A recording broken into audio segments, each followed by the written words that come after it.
गैर इस्लामी ममालिक हैं वो उनकी अवाम जो है एहतजाज कर रही है। ये एक बहुत बड़ा सबूत है कि गैर मुस्लिम जो हैं उनके ज़मीर जाग रहे हैं, लेकिन मुसलमानों के ज़मीर जाग नहीं रहे। हमने आज से चंद हफ्ते पहले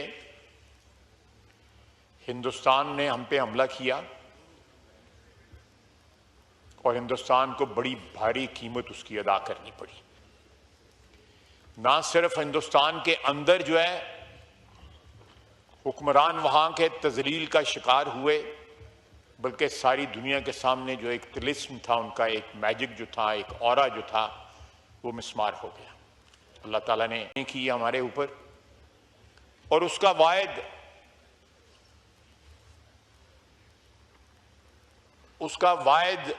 वजह जो है वो हमारी अफवाज की मजबूती और पाकिस्तानी अवाम का जो अज़्म था, उसने ये चीज़ मुमकिन बनाई कि हम अपने से 5 गुना ज़्यादा को जो है हमने उनको मट्टी में रोल दिया। मैं खराज तहसीन पेश करता हूं अपनी अफवाज को और पाकिस्तानी अवाम को और उनके बुलंद हौसलों को और उनके इत्तेहाद को, जिन्होंने ये चीज़ जो है मुमकिन बनाई, ये फतह मुमकिन बनाई अल्लाह ताला की मशीयत के बाद जो है। लेकिन कल जो ईरान में हुआ है, उनकी एटमी तनसीबात जो हैं वो निशाना बनाई गई। चुन चुन के उनकी जो मिलिट्री की या पासदारान की जो लीडरशिप थी, उनको शहीद किया गया। और इस सारी बात में जो है इजराइल अकेला नहीं है, उनको इंटेलिजेंस, उनको कवर, हर चीज जो है प्रोवाइड की गई ईरान के साथ। और इस वक्त जबकि ईरान जो है अपने एटमी प्रोग्राम के लिए एंगेज्ड है विद यूनाइटेड स्टेट्स। कल एक 60 दिन का टाइम था, कल 61st डे था कल, और तवक्को थी कि मुलाकात जो है 2-3 रोज में हो जाएगी।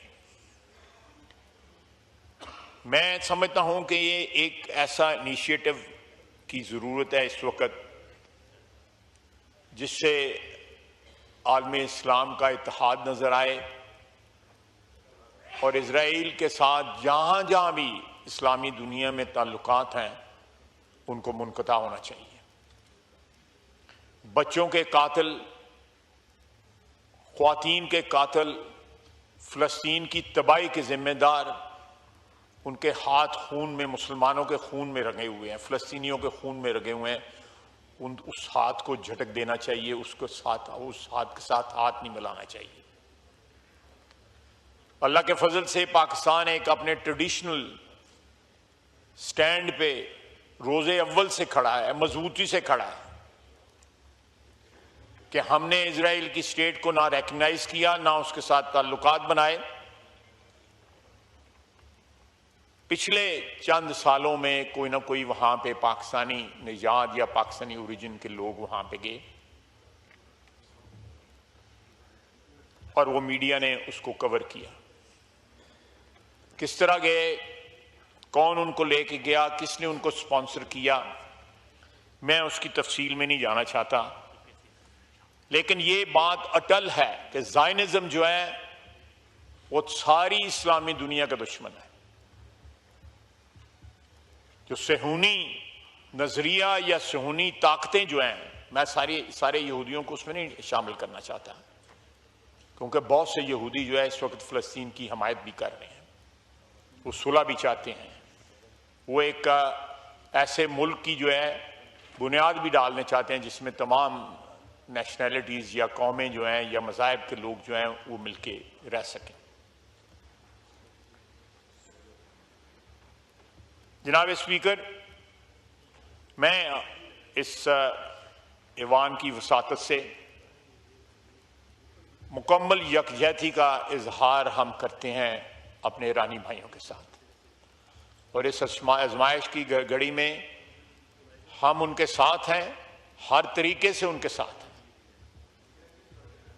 उनको जिस किस्म की जरूरत होगी इंटरनेशनल लेवल पे, यूनाइटेड नेशंस पे या किसी और अदारे पे या इस्लामिक कॉन्फ्रेंस के अदारे पे, कहीं भी हम उनके मफादात का जो है तहफ़्फ़ुज़ करेंगे इंशाअल्लाह ताला। वो हमारे भाई हैं, हमारे हमसाए हैं, उनका दुख दर्द, उनकी खुशियाँ, उनका गम जो है हमारे साथ जो है मुश्तरक है। जनाब आला, मैं आता हूँ फिर दोबारा, मैंने जिक्र किया बुनियान मरसूस का। बुनियान मरसूस का जो मार्का हुआ और जिस तरह पाकिस्तान को फतह हासिल हुई, उससे बहुत सारे, एक तो बैरूनी महाज पे हमें फ़वाइद हासिल हुए, कौम का इज्जत और वक़ार जो है वो बुलंद हुआ, और एक कंपैरिजन लोगों को मिला, पाकिस्तानी कौम को मिला कि आज से चंद साल कबल जब अभिनंदन आया था तो कमेटी रूम नंबर 2 में एक मीटिंग हुई थी और 1.5 घंटा हम वहां पे बैठे रहे कि वजीर आजम साहब आए उस वक्त के और कोई फैसला हो। लेकिन उस वक्त आर्मी चीफ जनरल बाजवा और उनके दरमियान मशवरे अलहदगी में होते रहे इसी बिल्डिंग के अंदर, इसी इमारत में। लेकिन उन्होंने जहां सारी की सारी पार्लियामेंट रिप्रेजेंटेड थी, असद कैसर साहब भी वहां पे मौजूद थे, उन्होंने उसमें शिरकत से, लेकिन फैसला जो है जो कुछ हुआ वो आपके सामने है। हमने अभिनंदन को वापस किया और वो एक सरेंडर था। आपको याद होगा इसी ऐवान में कांपे टांगे या टांगे कांपने की जो बात हुई, आपको भी टारगेट किया गया उस पर। ये सारा तारीख है और हम उस तारीख पे उस वक्त भी शर्मिंदा हुए, आज भी शर्मिंदा है कि आर्मी चीफ और उस वक्त के वजीर आजम ने मिलके कौमी वकार को ठेस पहुंचाई और जो फतह उस वक्त एयरफोर्स ने हासिल की, एक जहाज जो है पाकिस्तानी स्पेस को जिसने वायलेट किया उसको गिराया और उसके पायलट को हमने गिरफ्तार किया। लेकिन एब्जेक्ट सरेंडर जो है विदिन 24 आवर्स जो है हमने किया। क्या वजूहत थी, मैं उसकी तफसील में नहीं जाना चाहता।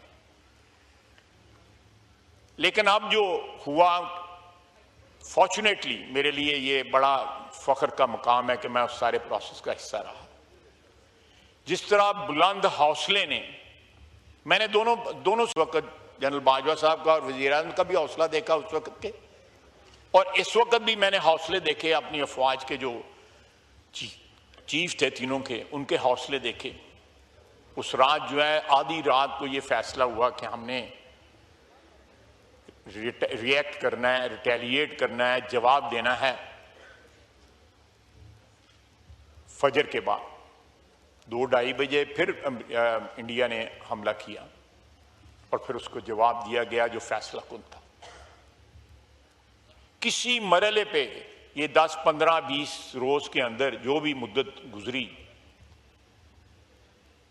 कहीं पे किसी के ज़हन में जो है शायबा भी ना आया कि हमने कौमी वकार के ऊपर जो है वो समझौता करना है। शायबा भी ना आया। बड़े इंस्पायरिंग थे हमारी अफवाज के जो हौसले थे, बड़े इंस्पायरिंग थे। बड़ी मुद्दत के बाद जो है रियासत में जो है एक एतमाद आया, हम लोगों को एतमाद आया, अवाम को एक एतमाद आया कि हमारे मुहाफ़िज़ जो हैं वो दलेर हैं, रेजोल्यूट हैं और उनके हौसले बुलंद हैं और पाकिस्तान के चप्पे चप्पे की हिफाजत करेंगे। और जो हमारी एयरफोर्स ने कमाल दिखाया, जिनके जहाज से वो भी आशश कर उठे, वो भी आके पूछते हैं कि ये जहाज हमने तुम्हें दिए थे, एनएच की लाया है जी, ये कमाल दिखाया, ये उनको भी नहीं पता। ये सारे का सारा जो है इंडिजिनस जो है हमारी टेक्नोलॉजी, हमारे बच्चों ने, हमारे जो साइबर वॉरियर्स ने वहां पे जो है स्टेडियम की लाइटें चली गई, आईपीएल बंद हो गया, पानी रिलीज हो गया डैम्स में, ग्रिड बंद हो गए। ये सारी बातें जो हैं, ये सारे हमले जो है, जो साइबर अटैक्स ये थी, ये हमारे बच्चों ने किए, हमारे जवानों ने किए, साइबर वॉरियर्स ने किए। हमें हमें जो है इस फतह के ऊपर जो है तमाम उम्र जो है ता क़यामत जो है फख्र होगा कि किस तरह ये जंग लड़ी गई और पूरी कौम जो है मुत्तहिद होके अपनी अफवाज के पीछे खड़ी थी। एक पूरी नस्ल को जो है हमारी अफवाज की जो लीडरशिप है उसने इंस्पायर किया है। रियासत के अंदर एतमाद जो है वो कहीं नीचे था, वो आसमान को छू रहा है। जनाब स्पीकर, बजट के दिन है, फौज की मजबूती और मईशत की मजबूती दोनों हैंड इन हैंड चलते हैं। हमने पिछले एक साल के अंदर स्क्रैच से, मैं लंबी चौड़ी फिगर्स के चक्कर में चाहता, मैं कोई इतना ना मैं इकोनॉमिस्ट हूं ना कोई बजट का एक्सपर्ट हूं, लेकिन आज से एक साल कबल जो है, एक साल से कुछ ज्यादा अरसे में जो अचीव किया है, मैं वजीर खजाना को खराज तहसीन पेश करता हूं। वो गैर सियासी शख्स हैं, टेक्नोक्रेट हैं, बैंकर हैं, गो उनकी फैमिली जो है उनका सियासत के साथ गहरा ताल्लुक आज भी है और रहा भी है, लेकिन जिस तरह उन्होंने पाकिस्तान के लिए एतमाद जो है हासिल किया बैनुल अक़वामी जो फाइनेंशियल इंस्टीट्यूशंस हैं उनसे, वो कमाल है। और मेरे सामने ये फिगर्स हैं, मैं कोशिश करता हूं कि उनको पढ़ूं कि -0.2% से हमारा जीडीपी ग्रोथ जो है, रियल जीडीपी ग्रोथ, वो +2.7%। इट्स ए ह्यूज जंप कि आप माइनस से जो है 2.7 इज नॉट ए बड़ी फिगर नहीं है, लेकिन आप देखें कहां से हम स्टार्ट हुए और कहां आज खड़े हैं। और बाकायदा सारी दुनिया, बैंक्स, फाइनेंशियल इंस्टीट्यूशंस, हमारे दूसरे जो पार्टनर्स हैं इकोनॉमिक, इसमें पार्टनर्स जो हैं हमारे मुल्क के, वो उनको पाकिस्तान में कॉन्फिडेंस आया है कि Pakistan is on track as for the economy is concern. उसके बाद इन्फ्लेशन जो है मई 2023 में 40% थी, आज मई 2025 में 3.5% मंथली जो है इन्फ्लेशन, एनुअल जो है 4.6%। एक लंबा सफर है जो शहबाज शरीफ की क़यादत में और हमारा वजीर खजाना की क़यादत में हमने तय किया है। एक कॉन्फिडेंस, एक एतमाद जो है उसको बहाल किया है। आवाम को जो है कोई पूरी ठंडी हवा नहीं लग रही। आज भी जो है we are still in crisis, but we are moving out of the crisis. There is a hope, और बड़ी स्ट्रांग होप है, बड़ी कवि जो है हमें उम्मीद है कि इंशाअल्लाह ताला we'll be out of the woods in coming months और मे बी ए ईयर और 2 years जो है पाकिस्तान की इकोनॉमी जो है एक रोबस्ट इकोनॉमी होगी। जनाब वाला 2023 में ट्रेड जो बैलेंस था वो 7.6% ऑफ जीडीपी, और 2025 में current account shows A surplus of 1.2 billion. यही ट्रेड डेफिसिट, ये भी जो है आपका जो है पॉजिटिविटी की तरफ आ गया। Foreign direct investment 1.11 billion, 0.6% of GDP, 2025 में 0.7% of GDP, up to 20% from last year. इसी तरह मुख्तलिफ जो इन्फ्लेशन के मतलब, इन्फ्लेशन है लेकिन कहां अशारिये थे इन्फ्लेशन के और आज कहां पे है।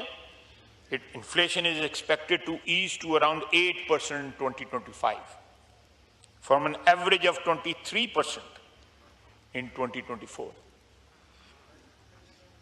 Sovereign credit rating जो है हमारी, Moody's had upgraded Pakistan sovereign credit rating to CAA2, indicating a decrease in default risk primarily due to the IMF bailout. इसी तरह और बहुत सी चीजें हैं हमारी। 1,25,000 पे स्टॉक मार्केट जो है परसों से उसने टच किया, ये क्राइसिस की वजह से ड्रॉप आया है। फिर ये रिफ्लेक्ट करता है कि हमारी बिजनेस कम्युनिटी का एक कॉन्फिडेंस जो है हमारी हुकूमती पॉलिसीज के अंदर। जनाब वाला, आपको याद होगा, साउथ को भी याद होगा, अब इकोनॉमी के मुतल्लिक बातें की जाती हैं, क्रिटिसाइज किया जाता है। आईएमएफ को किसने खत लिखे थे?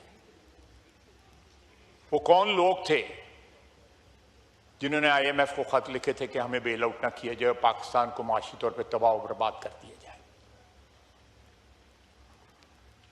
जनाब स्पीकर, मैं बताना चाहता हूं कि कोई शख्स जो है पाकिस्तान के लिए इंडिस्पेंसिबल नहीं है। कोई शख्स। ह्यूमंस आर डिस्पेंसिबल, वो आते हैं चले जाते हैं।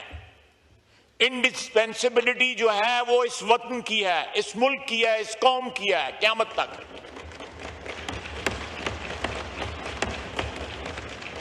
इंसान डिस्पेंसिबल है। यहां पे बड़े बड़े आली मर्तबा जो है पैगंबर आए,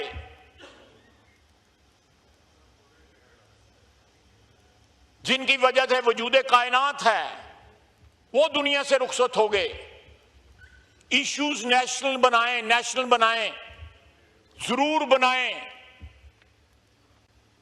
जहां पे हम फॉल्टर करते हैं और हमारे इश्यूज जरूर बनाएं, लेकिन सारी सियासत का महवर एक शख्स बना देना, मैं समझता हूं कि ये हुब्बुल वतनी नहीं है, ये हुब्बुल शख्स है। कोई हुब्बुल किसी और का हुब है, ये सेल्फ डिस्ट्रक्टिव है। ऑलरेडी जो है the process of self destruction has started.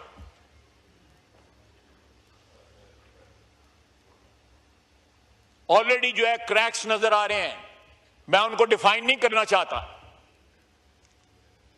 मेरे साथी, मेरे कुलीग जो इस साइड पर, उन सबको पता है। मैं फिर इसरार करूंगा इस बात पे। पाकिस्तान की 76-77 साल तारीख में बड़े बड़े लोग आए, शहादतें हुई, दुनिया से रुखसत हुए, उनकी पार्टीज आज भी जिंदा हैं। सबसे बड़ा एग्जाम्पल पीपल्स पार्टी है।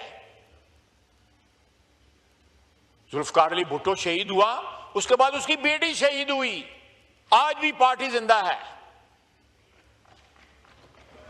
पाकिस्तान मुस्लिम लीग की क़यादतें बदली, कहां से क़यादत शुरू हुई, बड़े बड़े अजीम लोग थे जिनकी क़यादत थी।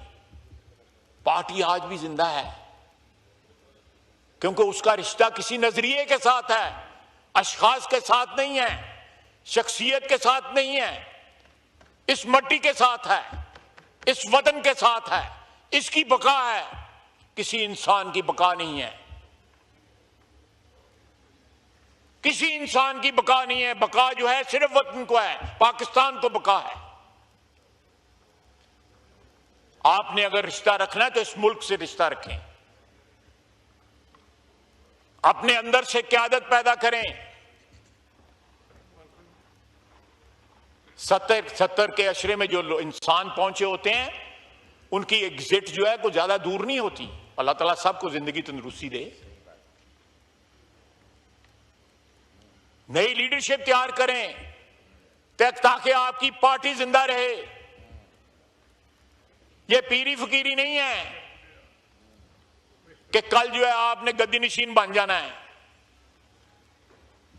यहां कोई गद्दियां शदियां नहीं है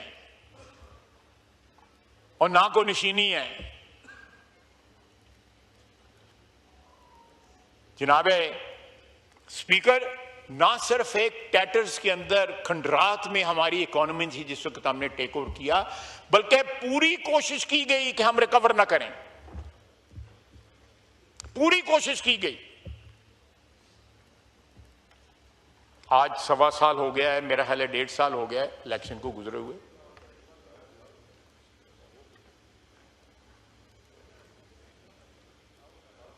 एक राग लापा जा रहा है, उसकी अब ट्यून भी नहीं रही, पीछे तबले सरंगी बजाने वाले भी नहीं उस राग के रहे,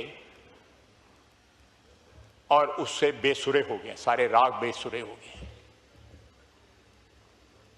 ये वक्त है, जिस तरह आप देखें, मुझे अल्फाज याद आ रहे हैं, मैं इधर बैठा था, मेरा ख्याल है आप ही चेयर में थे।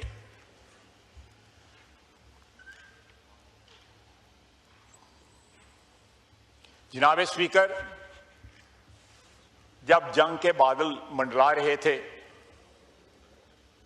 जब जंग के बादल मंडरा रहे चंद हफ्ते पहले,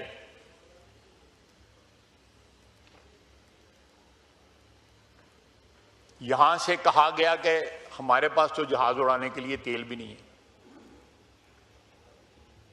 यहां से कहा गया कि हमने तो सारा बारूद और गोले शोले जो है वो यूक्रेन को बेच दिए हुए हैं। ये ऑन रिकॉर्ड है।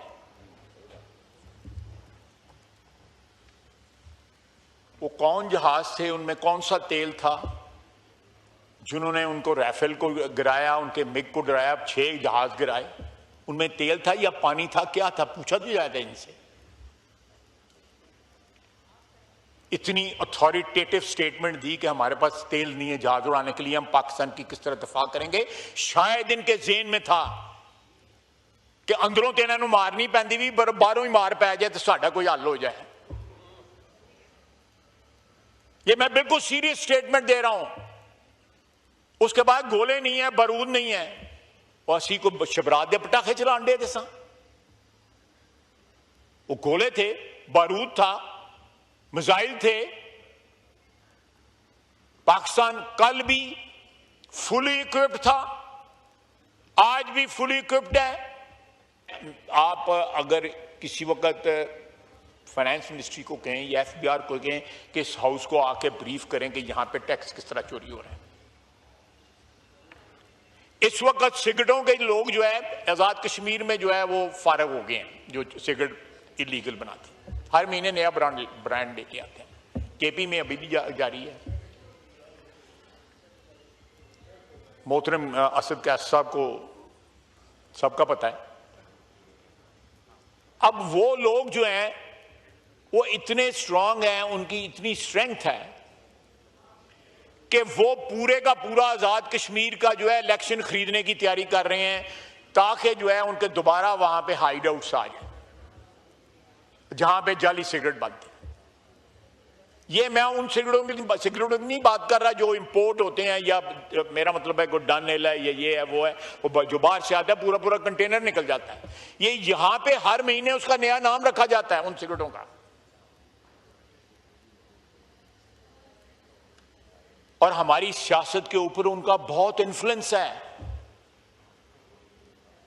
हमारी बरादरी में बहुत लोग उनके आगे बिके हुए हैं। मैं नाम नहीं लेना चाहता। चाइना से हमारी जो इंपोर्ट होती है उसके ऊपर बिलियंस ऑफ डॉलर जो है इंपोर्ट ड्यूटी के ऊपर लॉस है हमारा। वहां पे हमारे लोग जो है खुसूसन इलेक्ट्रॉनिक्स में उन्होंने अपनी कीमत की कंपनियां बनाई हुई है, वहां से बाय करते हैं, चाइना से बाय करते हैं, वहां लोकली बाय करके एक्सपोर्ट जो है उनकी अपनी कंपनी करते हैं नए डॉक्यूमेंट्स बना के, और उसके ऊपर जो है हजारों अरब ड्यूटी जो है वो उसका लॉस होता है। आप अपने मुल्क को सॉल्वेंट बनाना चाहते हैं तो थोड़ी सी ईमानदारी की जो है ना वो भी तरौंका ला दो जाएगा, आप सॉल्वेंट हो जाएंगे, विद इन 1 ईयर सॉल्वेंट हो जाएंगे अगर यहां पे ड्यूटी जो है। और उसका फायदा क्या होगा कि आप आम आदमी को रिलीफ दे सकेंगे, आम आदमी को रिलीफ दे सकेंगे, क्योंकि चोरों की जेबों से आप पैसा निकालेंगे जिससे लेकिन आप चोरों की जेबों से अभी उस तरह पैसा नहीं निकल जिस तरह निकलना चाहिए, ताकि वो आम आदमी पे खर्च हो सके, उसको रिलीफ मिल सके, उसकी तनख्वाह बढ़ सके, महंगाई कम हो सके। आप हिसाब लगाएं, औकाफ की दुकान जो है या बल्दियाती इदारों की दुकान जो है, पंजाब की मैं बात करता हूं, 5,000 रुपया किराया, 6,000 रुपया किराया। साथ वाली दुकान जो प्राइवेट है 50,000 रुपया किराया। 60,000 दुकान है बल्दियात की पंजाब के अंदर। इसी तरह औकाफ की दुकानें हैं। कोई ना किसी तेल की कमी है, ना किसी बारूद की कमी है। जो ये ख्वाब देख रहे थे वो ख्वाब इनके मिसमार हो गए, बलिया मेट हो गए, मट्टी में मिल गए।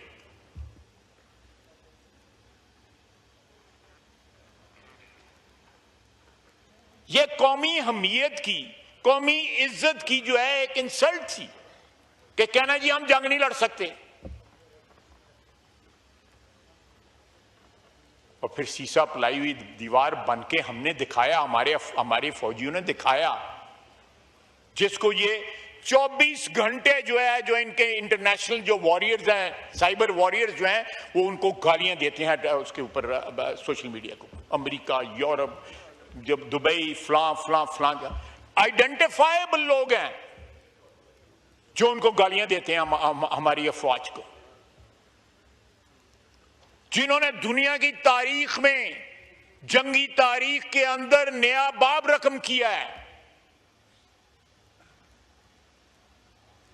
5 गुना बड़ा मोदी का जो गुरूर जो है मट्टी में मिला दिया। उन्होंने जिन्हें अपने मुल्क जुतियां पै रही ने, उन्हें जुतियां तो असी भी नहीं मारियां ही। उन्होंने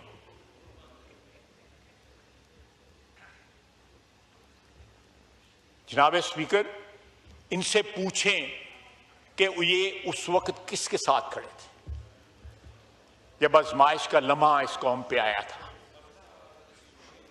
जब हमारी फिजाओं के अंदर जो है हमारे शहीन जो है ललकार रहे थे दुश्मन को, जब हमारी सरजमीन के ऊपर, हमारी सरहदों के ऊपर हमारे जवान जो है, फौजी जवान ललकार रहे थे उनको।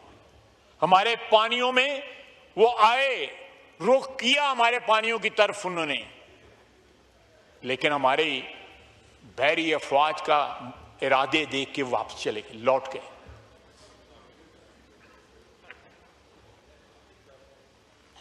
वक्त है कि हम अपनी मईशत को जनाब स्पीकर उसी तरह मजबूत बनाएं जिस तरह हमारी फौज अल्लाह के फजल से मजबूत है। उसी तरह इरादे हमारे बुलंद हों जिस तरह हमारी फौज के और हमारी कौम के इरादे बुलंद हैं। हम कॉन्टिन्यूसली एक जंग लड़ रहे हैं दहशतगर्दी के खिलाफ फॉर 2 years। पिछले 2 साल के अंदर, कई सालों से लड़ रहे हैं, लेकिन 2 साल के अंदर 700 हमारी फौजी जो है हमारे शहीद हुए, हमारे सिविलियन शहीद हुए। हमारा एक सूबा जो है उसके कई इजला जो है इस वक्त दहशतगर्दी की जो है का टारगेट बने हुए हैं। बलूचिस्तान टारगेट बना हुआ है। ये सारे, चाहे वो टीटीपी है या बीएलए है, ये सारे के सारे जो है ये हिंदू के एजेंट हैं। मैं हिंदू लफ्ज मैंने गलत इस्तेमाल किया, भारत के एजेंट। ये उनकी जंग लड़ रहे हैं हमारी सरजमीन के ऊपर। और कोई शख्स जो है एक रत्ती भर भी उनके साथ जो है को हमदर्दी रखता है तो वो पाकिस्तानी नहीं है, वो पाकिस्तान का दुश्मन है। सियासी हल जरूर होने चाहिए, सियासी मसलों के हल सियासी होने चाहिए, लेकिन अब जब हल ढूंढे और उसके आपके पीछे जो है भारत खड़ा हो, तो जनाब स्पीकर वो तो हमारे अजली और अबदी फिर दुश्मन है वो लोग, चाहे वो बलूचिस्तान में है या केपी में है या पंजाब में है या सिंध में, ये कहीं भी है। पाकिस्तान की वादत जो है वो हमारा मतमय नजर, हमारा मकसद है अव्वल और आखिर, और हमेशा रहेगा, ता क़यामत रहेगा। मैं रोजाना देखता हूं, आती हैं फ्लैब, आपको भी आती होंगी, जितने यहां पे लोग बैठे हुए हैं कि ट्रांसफर करा दें, फलां करा दें, ये करा दें, वो करा दें, बलूचिस्तान नहीं जाना, फलानी जगह नहीं जाना, फलानी जगह। हमारे फौजी बैठे हुए ना, ईद के दिन भी पहाड़ियों की चोटियों में बैठे हुए थे, सियाचिन पे बैठे हुए थे। मेरे पास दफा का महकमा, मेरे पास तो कभी कोई सिफारिश नहीं आई कि हमारे बच्चे को फलानी जगह जो है सियालकोट की छावनी में लगा दो या कराची की छावनी में लगा दो, सियाचिन से उठा के और ट्राइबल एरिया से उठा के। उनकी कमिटमेंट देखें और हमारे सिविलियन जो है उनकी कमिटमेंट देखें। सारी की सारी ब्यूरोक्रेसी इसको कहती है बलोचिस्तान नहीं जाना। ये प्रमोशनें हुई है ना 20 से 21, 19 से 20, 21 से 22 जो है, कोई तैयार नहीं, बलोचिस्तान नहीं जाना। वो जो बच्चे हैं लेफ्टिनेंट हैं, कप्तान हैं, सिपाही हैं, हवालदार हैं, सूबेदार हैं, वो पाकिस्तानी नहीं है। उनके अजीजो कारब नहीं है।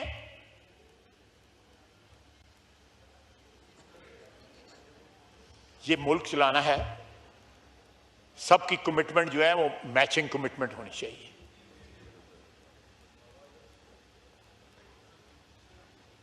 ये दहशतगर्दी की जंग इंशाल्लाह ताला हम इस पे भी, जिस तरह हमने भारत के खिलाफ जंग जीती है, हम दहशतगर्दी के खिलाफ भी जंग जीतेंगे और जरूर जीतेंगे। हम एक एक चप्पे का इस वतन अजीज की मट्टी का दफा करेंगे। हमारे बच्चे जो हैं वो खून से दफा कर रहे हैं। आप हौसले देखें, जब मैयतें आती हैं शोहदा की, उनके हौसले देखें, उनके वालदैन के, उनके अजीजो कारब के हौसले देखें।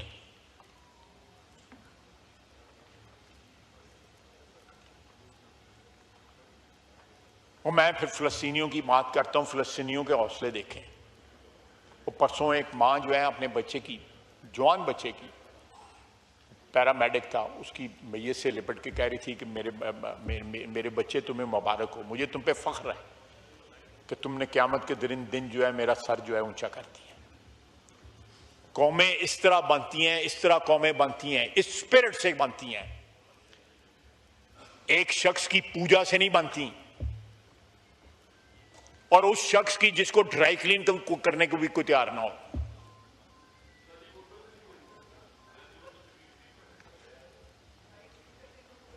इन सबसे अकेले अकेले पूछ लें, आपको बताएंगे वो क्या है।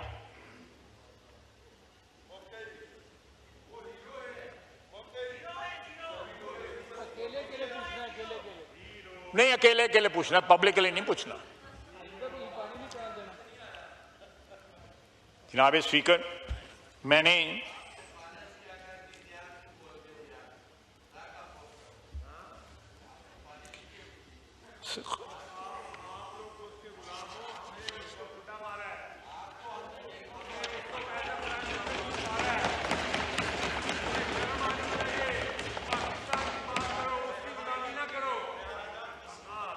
जी नो क्रॉस टॉक जी, बात कीजिए ख्वाहिश साहब जी, नो क्रॉस टॉक जी।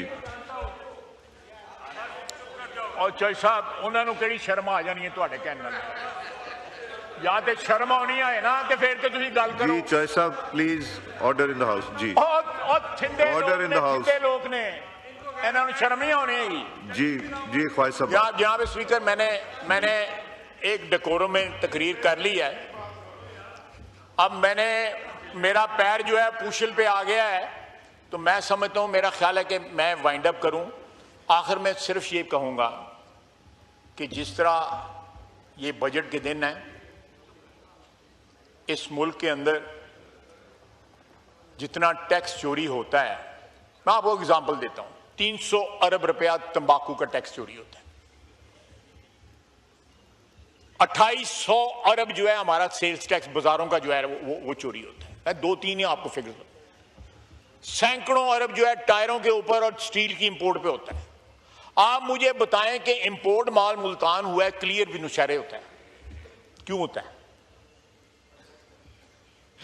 माल इंपोर्ट हुआ है कहीं हैदराबाद में, कहीं सियालकोट में, कहीं और, जो क्लियरेंस उसकी जो है वहां पे होती है। सर, हमारे एफबीआर ने बड़ा क्वांटम जंप लिया है रेवेन्यू रिकवरी के लिए, बड़ा क्वांटम जंप लिया। हमें किसी कर्जे की जरूरत नहीं है, हमें किसी बैरूनी हेल्प की जरूरत नहीं, इंशाल्लाह रहेगी, अगर यहां पे टैक्स की कलेक्शन जो है वही 50% जो है कम से कम जो ठीक हो जाए। आप कराची पोर्ट ट्रस्ट को वहां पे चले जाए पोर्ट, आप इतनी होशरुबा दास्ताने मत सुनेंगे। वहां पे जो अप्रेजर जो हैं उन्होंने आगे 12-12, 18-18 बंदे रखे हुए हैं प्राइवेटली जो अप्रेजिंग करते हैं, उनको वो अपनी रिश्वत में से तनख्वाहें देते हैं।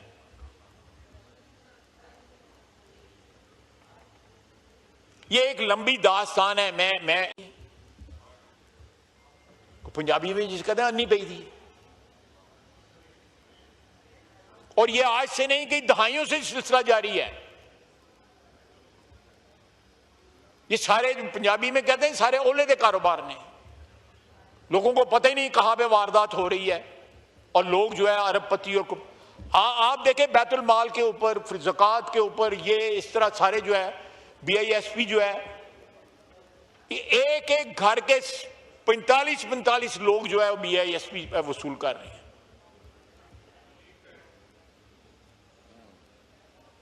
और अच्छे खाते पीते लोग जो है वो BISP के कार्ड बनाए हुए हैं। ये चीज जो है जब तक इसको करेक्ट नहीं करेंगे हम, द मनी इज देयर, ये नहीं कि हमारे पास पैसा नहीं है, the money is there, we just have to collect it.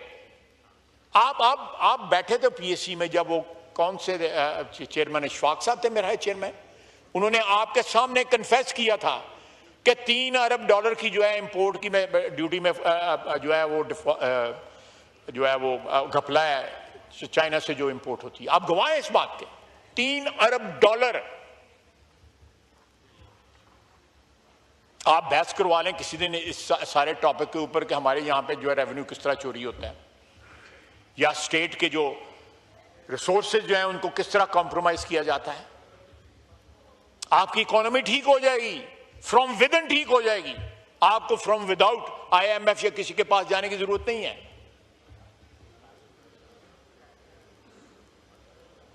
हमें करप्शन के खिलाफ, रेवेन्यू लीकेज के खिलाफ भी बुनियादी मरसूस की जरूरत है, उसके खिलाफ भी जिहाद होना चाहिए। ये लोग जो 2-2, 3-3 नस्लों से जो है टोबैको की मोनोपोली है, इलेक्ट्रॉनिक्स में मोनोपोली है, चोरी के ऊपर मोनोपोली है, इलेक्ट्रॉनिक्स पे ये है, टायरों पे है, स्टील पे है, एक लामतनहाई सिलसिला है। मैं फिगर्स के गोरख धंधे में नहीं पढ़ना चाहता था, मैं I just wanted to highlight the places और the sectors where there is massive leakage. हमारे FBR के चेयरमैन जो हैं, मैं ज़ाती तौर पे मुझे उनका एक्सपीरियंस है, इज एन आउटस्टैंडिंग ब्यूरोक्रेट। वो बड़ी मेहनत कर रहे हैं, लेकिन it's a gigantic task. Himalayan जो है वो चाहिए, एफर्ट चाहिए इस मुल्क में जो है टैक्स की चोरी को रोकने के लिए और वेस्ट को रोकने के लिए। हमें थ्रेट है कि इंडिया पानी बंद कर देगा। मैं चिनाब के पास रहता हूं, चिनाब जहां से दाखिल होता है पाकिस्तान की सरहद में, मैं वहां से कोई, मेरा शहर जो है वो 20-22 किलोमीटर है। एक दिन जो है वो 35,000 क्यूसेक पानी आ जाता है, दूसरे दिन जो है वो 5,000 आता है, 3,000 आता है। वो ऑलरेडी इस हथियार को इस्तेमाल कर रहे हैं। मैंने छुट्टी के दिन जो है प्रोग्राम बनाया होता है नहर पे जाने के लिए, इसलिए मैं चेक करता रहता हूं। वो ऑलरेडी इस हथियार को इस्तेमाल कर रहे हैं। We have to build reservoirs. हमें पानी की वेस्टेज जो है रोकने की जरूरत है। यहां पे 10 मिनट्स जो है सारे चैनल्स के ऊपर बाइंडिंग है कि वो पब्लिक इंटरेस्ट की जो है एड्स दें, नहीं देते। जब तक वो नोट, मेरा मुनु नोट दिखाओ, मेरा मूड बनाओ, उस पे अमल करते हैं सारे।